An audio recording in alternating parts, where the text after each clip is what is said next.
সামাজিক যোগাযোগ মাধ্যমে ছড়িয়ে পড়ে ছোট পর্দার জনপ্রিয় অভিনেতা ফারহান আহমেদ জোবানের কিছু গানের ক্লিপ। মুহূর্তে ভাইরাল হয় ভিডিওগুলো, যা ঘিরে শুরু হয় ব্যাপক আলোচনা আর সমালোচনা। খোঁজ নিয়ে জানা যায় এটি ঈদ উপলক্ষে নির্মিত বিশেষ নাটক আশিকি এর কিছু দৃশ্য। নাটকটি পরিচালনা করেছেন ইমরোজ শাওন। ঈদের পর দিন অর্থাৎ ৮ জুন রাতে সিএমবির ইউটিউব চ্যানেলে মুক্তি পায় আশিকি। তুমি আমাকে প্রপোজ করছো তোমার। আর মুক্তির পর থেকেই যেন ঝড় তুলেছে নাটকটি। মাত্র ২ দিনেই নাটকটির ভিউ ছাড়িয়ে যায় ৫০ লাখ। এই রিপোর্ট লেখা পর্যন্ত নাটকটি দেখে ফেলেছেন ৫৭ লাখের বেশি দর্শক। ইউটিউব ট্রেন্ডিং তালিকায় এখন নম্বর 1-এ রয়েছে আশিকি। এমনকি পেছনে ফেলেছে শাকিব খানের আলোচিত গান লিচুর বাগানকেও।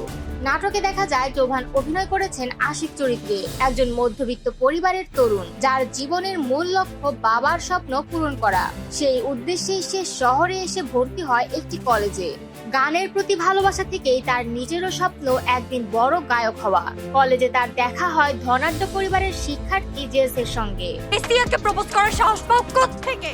যে কলেজ জুড়ে বেশ প্রভাবশালী। এই চরিত্রে অভিনয় করেছেন নাজনীন নিহা। আশিক আর জেস দুজন ভিন্ন জগতের মানুষ, কিন্তু শুরু হয় এক অনন্য সম্পর্কের গল্প, যেখানে আছে আবেগ, প্রেম, সংগ্রাম আর স্বপ্ন। নাটকের গল্প, সংলাপ ও গান সব মিলিয়ে দর্শকদের হৃদয় জয় করে নিয়েছে আশিকি। ঈদ নাটকের তালিকায় এটি এখন হয়ে উঠেছে ১ নম্বর চয়েস।